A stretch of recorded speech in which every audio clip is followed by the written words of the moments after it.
Hello, I'm Valerie Hale. I produce a podcast called Wealth Yoga Wine. My recent podcast presents a topic on forgiveness in the workplace. The law of forgiveness is one of 12 laws of the universe.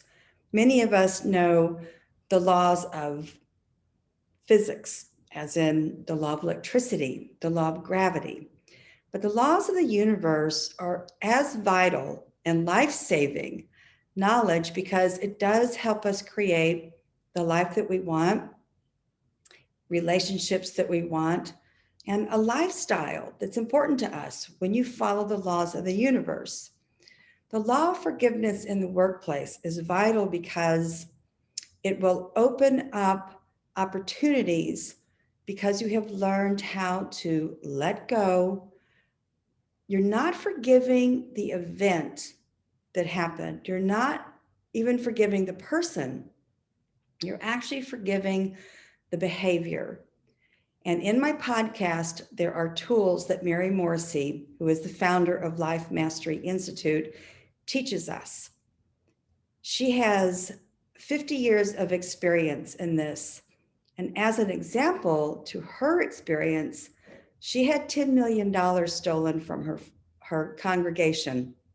They were actually saving to create an amazing facility that would help all kinds of people. It was her former husband, while they were married, who embezzled the money. It took Mary 14 years to repay this. It probably took her 14 years to forgive, but I know that's not true. But that's why she is capable of teaching us 4 tools, 4 sentences.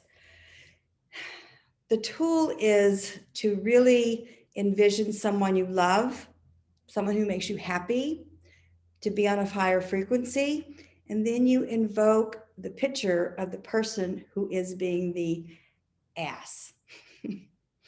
I have this situation with one of my renters.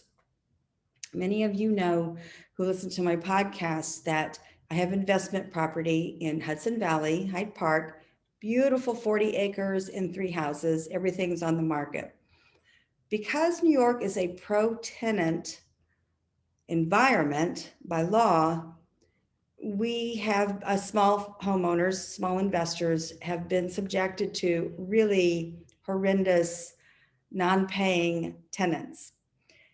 I've gotten rid of 2 of them. I only have one left, although his rent is paid, but he has created havoc for my life.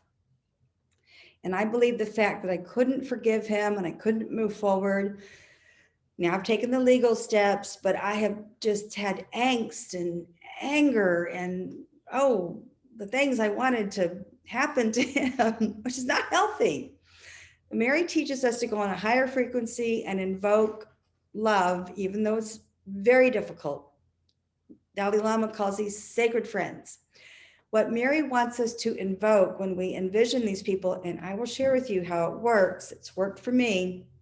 These 4 statements are really important. May you be truly happy. May you know true peace. May you walk in ways that bring you happiness. May you know love. Every time you find yourself unforgiving toward a person because you felt betrayed, because there's an event, there's a situation in workplace, you could have had an employee also who embezzled funds. You could have an employee who's backstabbing you in the workplace. Invoke these sentences, get their image in to your mind, and it will free you up. I will share with you that the 2 tenants who finally left, it was my goal not to go through the eviction court, because an eviction court in New York is about $9,000 nowadays because they get to live there for months on end. So invoke those 4 statements. I'll put them in the notes for YouTube. But it really does work because these non-paying tenants finally moved without me taking to the eviction court. Listen to my podcast, Wealth Yoga Wine. It's life-saving and actually just fun information also.